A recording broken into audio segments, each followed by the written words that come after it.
महर्षि उड़िया बाबा को भी एक उपासक ने प्रश्न किया था कि महाराज जी मन कैसे रुके। तो उड़िया बाबा ने उत्तर दिया, नियम पालन से। यदि हम नियम पर दृढ़ रहें तो मन हमारा क्या कर सकता है। नियम तो परमात्मा देखता है, हम लोग नियम पर दृढ़ नहीं रहते, इसी से हमारे देश की दुर्दशा है। संध्या वंदन तक का नियम जाता रहा है, भजन करने के लिए नियम की बड़ी आवश्यकता। हाँ, बड़े नियम की आवश्यकता है। तो जैसे प्रातः काल से सायंकाल तक की हर व्यक्ति की अपनी एक दिनचर्या होनी चाहिए। ऐसा नहीं कि आज हम 4 बजे उठे, कल 7 बजे उठे, पर फिर मन को आप कंट्रोल नहीं कर पाएंगे। मन के लिए एक दिनचर्या होनी चाहिए कि हमको 10 बजे सोना है, 4 बजे उठ जाना है, तो फिर 4 से 4:15 नहीं होना चाहिए, 4 बजे उठ जाना, ऐसा नियम बना ले। और उठ करके हमको थोड़ी देर नाम जप करना है, थोड़ी देर हमें वाणी जी का गायन करना है, थोड़ी देर हमें ध्यान, एक अपनी दिनचर्या। फिर हम अपने संसार के कार्य के नियम, जो संसार के कार्य हैं, उनको भी करते हुए भगवान को समर्पित करें। जैसे जो पद में है, जो आपको राष्ट्र सेवा मिली है, जो आपको समाज सेवा के पद मिले हैं, या आपको जो घर की सेवा के कार्य मिले हैं, उनमें बहुत धर्म पूर्वक आचरण होना चाहिए। अगर आप अधर्म आचरण करते हैं, अपने पद का दुरुपयोग करते हैं, तो आप सुबह जग करके थोड़ा माला चला लीजिए, फिर भी आपका कल्याण नहीं होगा, क्योंकि आप अपने पद का, अपने सेवा का दुरुपयोग कर रहे हैं। जैसे हम जानते हैं कि अधर्म आचरण है, ये अधर्मी है, हमें पता है दोषी है, और वो हमको कुछ धन दे देता है, और हम उसको मुक्त करवाने की बात सोचते हैं, और जो निर्दोष है उसको फंसा देते हैं। अब तुम चाहे जितना माला चलाने की कोशिश करो या दान पुण्य करो, वो तुम्हारा अधर्म आचरण, वो अधर्म का धन तुम्हें सतमार्ग में नहीं जाने देगा। नियम लेना चाहिए कि जिस पद में है, जिस धर्म में है, जिस कर्तव्य में है, चाहे कुछ भी हो जाए, हम अपने कर्तव्य से विमुख नहीं होंगे। जितना जप महान है, उतने कर्तव्य महान है। दोनों बातें समझना है। जब माला फेरा और इसके बाद बेईमानी, अधर्माचरण, इनका कोई नियम नहीं है कि हमें कैसे चलना है, तो वो माला काम नहीं कर पाएगा, क्योंकि उसका तभी सत्य भाव माना जाएगा माला जपला जब धर्माचरण है। धर्माचरण नियम से। बोले वो बड़े कट्टर नियम वाले हैं, उनको घूस नहीं, आप उनको भयभीत करके नहीं काम करवा सकते, प्रलोभन में काम नहीं करा सकते। ये हमारी गृहस्थी है ना, तो गृहस्थी के पालन के लिए धन चाहिए, और धन के लिए हम धर्म को आगे रखें, धन को नहीं। धर्म को, हमारा कर्तव्य क्या, प्रायः जैसे पूज्य बाबा ने कहा, आज हमारे देश में बहुत दुर्दशा हो रही है। दुर्दशा हो रही, क्यों? क्योंकि सब अपनी जगह से गलत हो रहे हैं। अगर अपनी जगह हम ठीक रहे तो हमारी दुर्दशा नहीं होगी, हमारा भजन कम होगा, लेकिन हम धर्म से चल रहे हैं तो हम विजयी होंगे। हम भगवान को प्रसन्न कर सकते हैं, क्योंकि हमें जो कार्य मिला है वो भगवान का ही कार्य, सृष्टि भगवान का कार्य।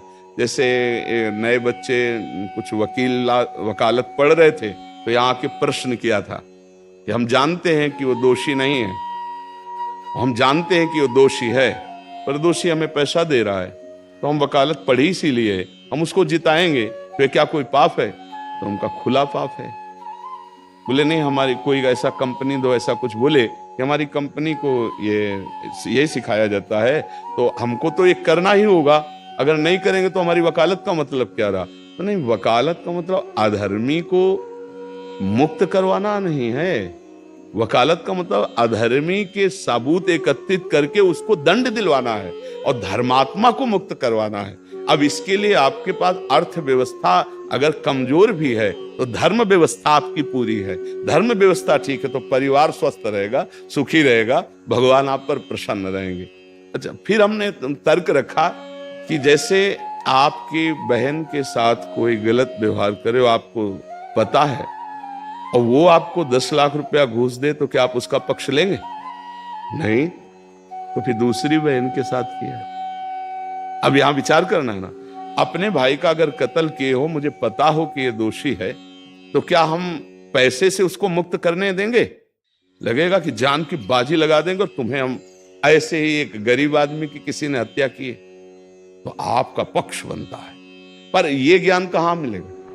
बिना अध्यात्म के ज्ञान तो मिलेगा नहीं। ज्ञान तो इस बात का मिला कि कैसे पैसा कमाया जाए। अच्छा, वो पैसा यदि अधर्म से आया है तो आपकी दुर्दशा कर देगा, आपकी बुद्धि भ्रष्ट कर देगा।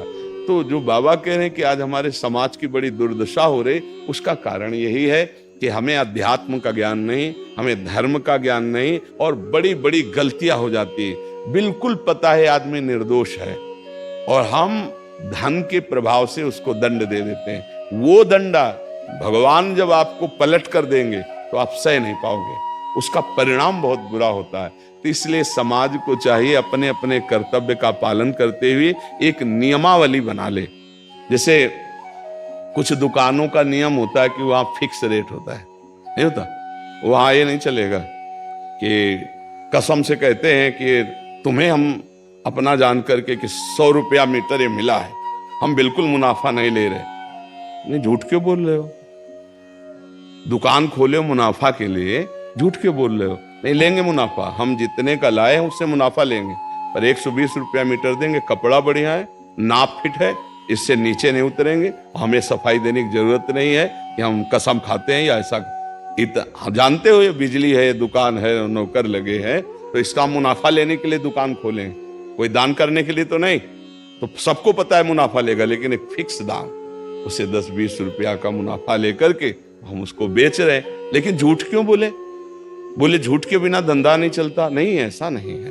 अब असत्य बोलोगे तो उससे जो आपको मुनाफा मिलेगा वो आपकी बुद्धि भ्रष्ट करेगा, और सत्य है कि मुनाफा के लिए है वही चीज, और आप एक फिक्स रेट में दे रहे, बढ़िया है। अब अगर आप कोई मिलावट करके भोजन सामग्री दे रहे हैं, आपको पता है, तो जो खाने वाले के हृदय में बैठे हुए भगवान हैं वो तुम्हारे जीवन में मिलावट कर देंगे, तुम्हारा जीवन महान दुखमय हो जाएगा। ये कहां समझा जाता है?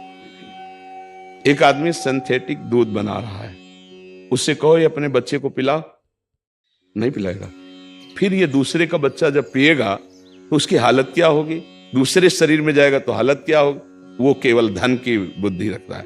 एक आदमी घी में केमिकल मिला रहा है, एक ऐसे अभक्ष्य पदार्थ मिला है, वो स्वयं नहीं खाएगा, लेकिन वो होटलों में भेजा जाएगा, हजारों लाखों लोग खाएंगे, बीमारी बढ़ेगी, उसको रुपया से मतलब है।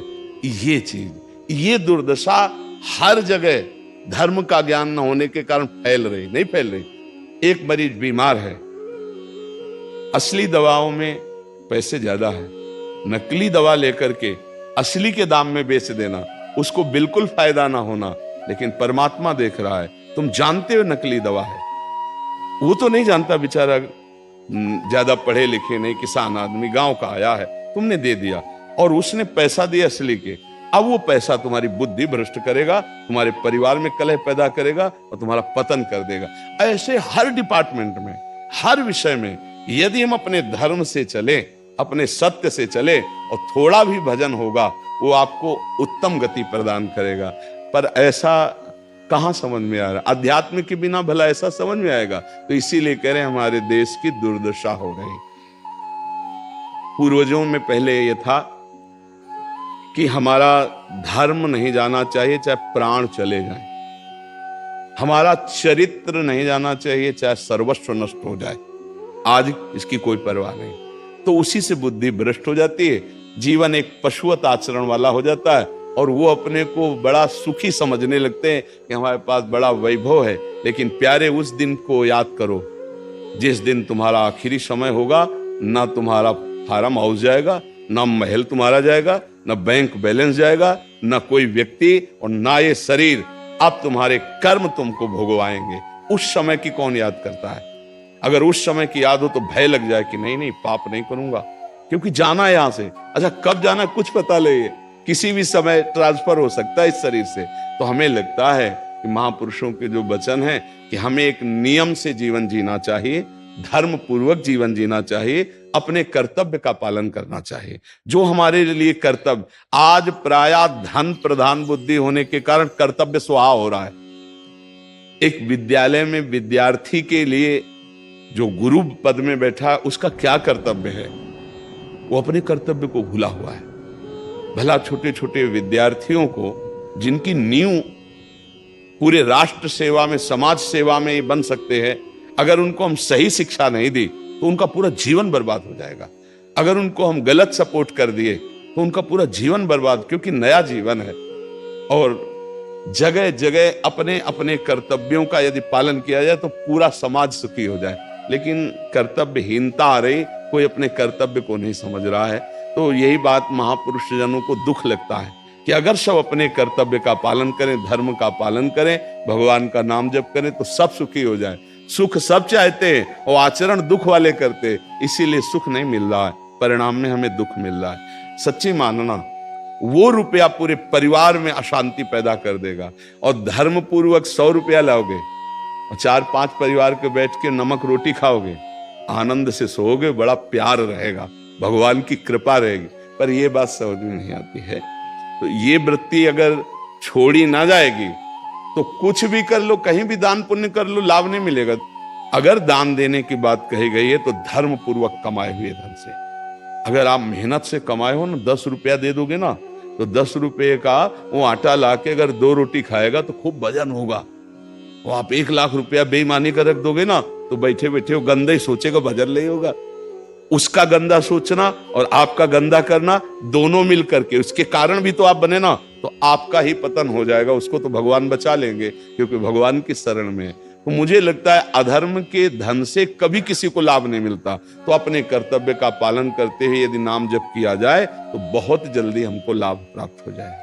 बहुत सुंदर मतलब ये चर्चा होती है, अगर आप लोग इसको धारण कर ले तो निहाल हो जाएंगे। सच्ची कह रहे, ये जो बातें हैं ये बहुत सुंदर जीवन को पुष्ट करने वाली हैं, पर आप धारण कर लें तो बात है।